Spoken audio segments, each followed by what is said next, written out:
The mind trick of Miyamoto Musashi that stops overthinking. There's a scene I want you to imagine right now. A man stands alone, surrounded by water on all sides. He's just stepped off a small boat, and in front of him stands another man with a wooden sword. This isn't a practice match. It's a duel to the death. The man who just arrived? That's Miyamoto Musashi, arguably the greatest swordsman in Japanese history. He's late on purpose. He's unshaven. He's carrying an oar shaved into the shape of a sword. And within moments, he defeats his opponent with a single blow. But this isn't a story about sword fighting. It's a story about the mind, about presence, about a mental technique Musashi mastered that most of us have never even considered, one that can dissolve overthinking like sunlight evaporating fog. And not just in battle, but in everyday life. That's what you're about to learn. A mind trick so counterintuitive, it almost feels like cheating. But it's not. It's ancient, it's true, and it just might change the way you think forever. We live in an age where overthinking is practically a default setting. You know the feeling. You're about to speak and your mind floods with what-ifs. You're about to make a decision and your brain spins into endless analysis. You rehearse conversations that haven't happened. You worry about outcomes that don't exist. You try to control everything through thought, but the more you think, the less clear things become. That's the trap. And Musashi saw it long before psychology ever gave it a name. In his book, The Book of Five Rings, he hints at the key again and again, but never spells it out directly. Because the real lesson isn't in the words, it's in the practice. In the way he moved, lived, and most importantly, perceived. Here's the core of the mind trick. You must train yourself to act without attachment to thought. That's it. Simple, but not easy. Musashi didn't mean don't think. He meant don't become stuck in thinking when it's time to move. In other words, thinking is like a blade. You sharpen it in practice, but when it's time to act, you draw it with fluidity, not hesitation. Overthinking, then, is the act of gripping the hilt so tightly that you forget to swing. It's the paralysis of trying to perfect your future in your mind before you've even stepped into the moment. And this is where it gets deep, because Musashi's trick isn't just about stopping overthinking, it's about seeing through it. Overthinking is a symptom. The cause is fear. Fear of failure, fear of being wrong, fear of the unknown. And fear is a story we tell ourselves about a future we pretend we can control. But Musashi didn't try to control the future. He trained for the present. He trained until his body and mind moved as one, until his instincts were trustworthy, until his perception was clean. And then he let go. He released the need to calculate and trusted the preparation to carry him through. Click subscribe to this channel to get more profound insights. Now, ask yourself something honest. Do you trust yourself enough to let go of your thoughts when it matters most? Not to abandon reason, but to transcend it when the moment calls for presence over planning. This is the line between a thinker and a warrior, between someone who hesitates and someone who flows. Musashi's trick was not mystical. It was practiced. It was trained. Every duel, every decision, every breath was an opportunity to embody the principle. Do nothing that is of no use. That includes useless thinking.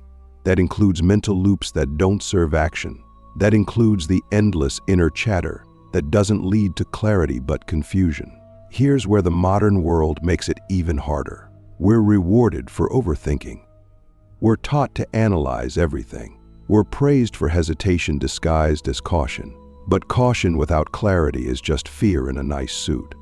Musashi's clarity came from the discipline of removing everything that wasn't essential. He didn't just fight duels, he lived like a warrior. Minimalism wasn't an aesthetic for him. It was a mental operating system. By reducing distraction, he found direction. By cutting away thought when it was time to act, he became unstoppable. And you don't need to pick up a sword to do this. You just need to start noticing when your thoughts are helping you and when they're holding you back. Next time you feel the fog of overthinking rise, try this. Stop. Breathe. Ask yourself, what is the next useful step? Then take it. Don't wait for the perfect plan. Don't wait for total certainty. That's not clarity, that's fantasy. Clarity is presence. It's the ability to move with full awareness but no resistance. That's what Musashi had. That's what you can have too. Because here's the deeper truth. The mind trick isn't a hack. It's a path, a way of being. You don't use it once and become free. You practice it until it becomes second nature. Until your thoughts become tools, not masters. Until your decisions come from alignment, not anxiety. And when that happens, when you begin to live like that, you stop being controlled by thought. You start creating from stillness. You stop fearing the future. And you start becoming the kind of person who walks into the unknown not with a script, but with presence. The blade and the mirror. How Musashi used simplicity to master chaos. When we think of mastery, we often imagine complexity, a library of knowledge, 1,000 hours of training, a mind that can hold contradictions and synthesize them into brilliance. And yes, Musashi had all that, but that's not what made him terrifying. What made him unstoppable wasn't how much he knew, it was what he chose to ignore. He didn't just master complexity, he mastered when to drop it. He understood something most of us never even question, that clarity isn't found by adding more thoughts but by removing what's unnecessary, like a mirror wiped clean. Simplicity wasn't his weakness, it was his blade, and he wielded it with devastating precision both in battle and in thought. Think about how the average person responds to chaos. When things feel uncertain, we grasp for more information. We try to think our way out. We build mental maps, simulate worst-case scenarios, and try to calculate every possible move. But the truth is, the more variables you try to manage, the more paralyzed you become. Chaos becomes overwhelming not because of its size but because of how we respond to it. Musashi didn't try to control chaos. He didn't try to outthink it. He simplified it. He focused on the immediate. What is in front of me? What is the rhythm? What is the energy? What is the principle that cuts through the noise? The blade and the mirror. How Musashi used simplicity to master chaos. When we think of mastery, we often imagine complexity, a library of knowledge, 1,000 hours of training, a mind that can hold contradictions and synthesize them into brilliance. And yes, Musashi had all that, but that's not what made him terrifying. What made him unstoppable wasn't how much he knew, it was what he chose to ignore. He didn't just master complexity, he mastered when to drop it. He understood something most of us never even question, that clarity isn't found by adding more thoughts but by removing what's unnecessary, like a mirror wiped clean. Simplicity wasn't his weakness, it was his blade, and he wielded it with devastating precision both in battle and in thought. Ask yourself this: what if the complexity you're drowning in isn't a reflection of the world but a reflection of your mind? What if the chaos isn't out there but inside you? And what if the answer isn't more control, but more clarity? This is where Musashi's mental trick becomes spiritual. Because it's not just about winning duels, it's about winning back your awareness. It's about cultivating a mind that sees clearly, feels deeply, and acts decisively. Not from ego, not from fear, but from stillness. Modern life has tricked us into believing that more options equal more freedom. But too many options lead to analysis paralysis. Too much thinking leads to fragmentation. Too much choice becomes a trap. Musashi escaped that trap by stripping away everything that wasn't essential. He lived simply. He ate simply. He carried only what he needed. And in doing so, he created space not just physically, but mentally. In that space, insight arises. Movement becomes effortless. Decisions become obvious. And most of all, fear dissolves. Because fear feeds on confusion. Clarity starves it. You don't need to be a warrior to apply this. You just need to practice cutting. Cut the unnecessary thoughts. Cut the expectations that don't belong to you. Cut the noise that clutters your inner world. Ask yourself in any moment of stress, what is the simplest true thing I can do right now? That question is a sword. Use it. It will reveal what matters. It will clear the fog. It will return you to the present, not the imagined future, not the recycled past, but the real now, where action lives. Musashi wasn't a philosopher in the traditional sense, but his life was a walking koan, a paradoxical riddle meant to awaken the mind. He didn't teach through lectures. He taught through presence, through discipline, through example. And his ultimate lesson was this: you don't conquer chaos by controlling it, you conquer it by becoming clear within it. That's the path. Not the path of more, but the path of less but better. And when you walk that path, you don't just stop overthinking. You become immune to it. The death of the self, Musashi's secret to fearless living. There's something terrifyingly beautiful about the way Musashi lived. Not because he was fearless in the way we usually imagine some reckless warrior charging into battle without concern for consequence, but because he had already let go of something we're all still clinging to. The self, the fragile, anxious, ever-defending idea of who we think we are. That's the secret no one talks about. Musashi didn't just master technique. He mastered ego death. And once you lose the need to protect your image, your reputation, your imagined self, you become unshakable. Because what can fear cling to if there's nothing left to protect? We talk about confidence like it's something we build with affirmations or external success. But real confidence, the kind Musashi radiated, is born from the absence of inner conflict. And conflict comes from identification. When you say, "I must win," you've already created fear. Why? Because now your identity is on the line. Now the outcome defines you. Now failure means you are less. But Musashi didn't fight to protect an identity. He fought from presence, from principle, from a place beyond self-concern. And that's why he moved without hesitation, because the moment didn't threaten who he was. He had already let go of who he was supposed to be. Let's go deeper. In many Eastern traditions, especially Zen, which Musashi was profoundly influenced by, there's a concept called mushin, or no mind. It's not the absence of thought, but the absence of attachment to thought. It's a state where the self dissolves, and only the action remains. The sword moves, but there is no I moving it. The decision arises, but there is no I deciding. You become a vessel for the moment. And in that state, fear has no foothold. Doubt has no voice. Overthinking cannot survive because there is no one left to overthink. You've probably experienced glimpses of this. Moments where you were so immersed in what you were doing that you forgot yourself. You weren't performing. You weren't evaluating. You were just doing. Flow, presence, reality unfiltered. That's mushin. That's what Musashi trained for. Not to become a better fighter, but to disappear into the fight. To become so attuned to the present that there was no space left for fear, ego, or overanalysis. Just movement. Just being. But here's the paradox. You can't access this state by trying harder. You access it by letting go. And that's where most people fail. They try to dominate fear with more control, more preparation, more mental rehearsal. But Musashi's brilliance was in the opposite direction. He trained relentlessly, yes, but the training was to untrain the ego, to dissolve the self so completely that he could meet each moment with total clarity. No baggage, no story, no self-image to uphold. So here's the question you have to ask yourself. What part of you are you so busy protecting that it keeps you from acting freely? Is it your persona?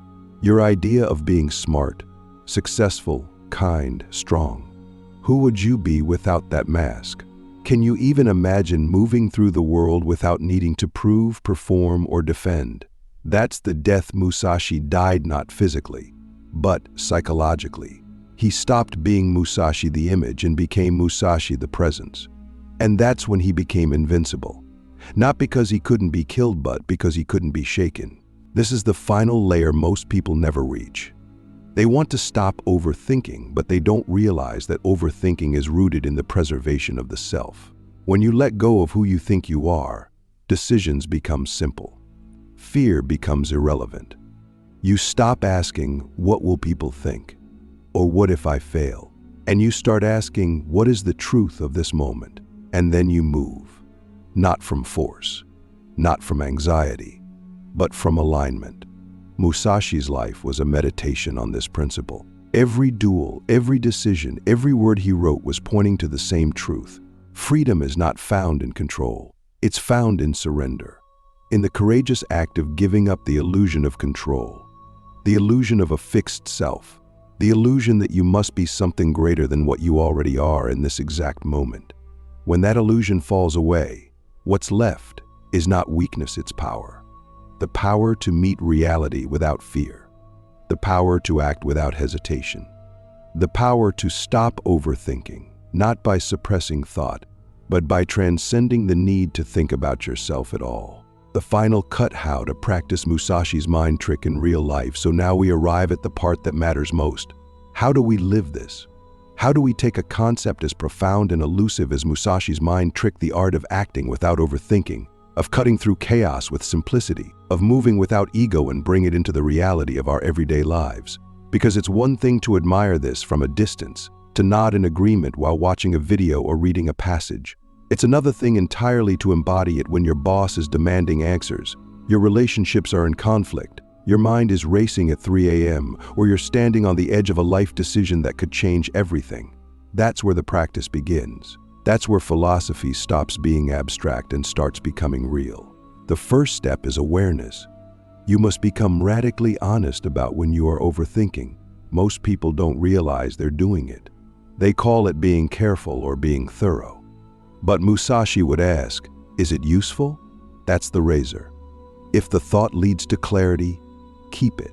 If it leads to hesitation, discard it. You have to watch your own mind like a swordsmith watches steel, cutting away every impurity with patient precision. Start small. Notice when you're caught in a loop. Notice when you replay conversations in your head. Notice when decisions become prolonged sagas. And then cut. Ask, what is the next step I can take with no extra thought? And take it. Action ends the loop. Second, train in simplicity. Not just in thought, but in environment, in routine, in speech. Musashi didn't live in clutter. His mind was sharp because his life was clear. You don't need to become a monk, but you do need to clear the mental table. Reduce the noise. Turn off the constant input. Give your mind space to breathe. One of the greatest lies of our time is that you need more information to act. You don't. You need less distraction. You need more presence. If you can't sit in silence without reaching for your phone, you're not free, you're addicted. And addiction is just another form of self-imprisonment. Musashi would cut that chain without hesitation. Third, practice mushin, the state of no mind. You do this by engaging in activities that demand full presence: martial arts, sports, art, music, even walking. Anything where thought fades and action takes over. These are not hobbies, they're training grounds. They teach you how to trust your body, your instincts, your preparation. You begin to feel the difference between acting from mind chatter versus acting from clarity. The goal isn't to eliminate thought. The goal is to think when thinking is useful and to stop when it's not. Next, confront your ego directly. This is the hardest cut. Ask yourself, what am I afraid of losing if I act without overthinking? Often, it's your image, your identity, your sense of being right. But what if those things aren't real? What if they're masks that keep you from stepping into your real power? Musashi didn't fear humiliation or defeat because he had already died to the self. He didn't need to be seen a certain way. He didn't need to win every argument. He only needed to stay aligned with principle. When you start living like that, you become dangerous in the best way. People can't manipulate you. Fear can't freeze you. You're not perfect, but you're present. And that makes all the difference. Finally, remember this.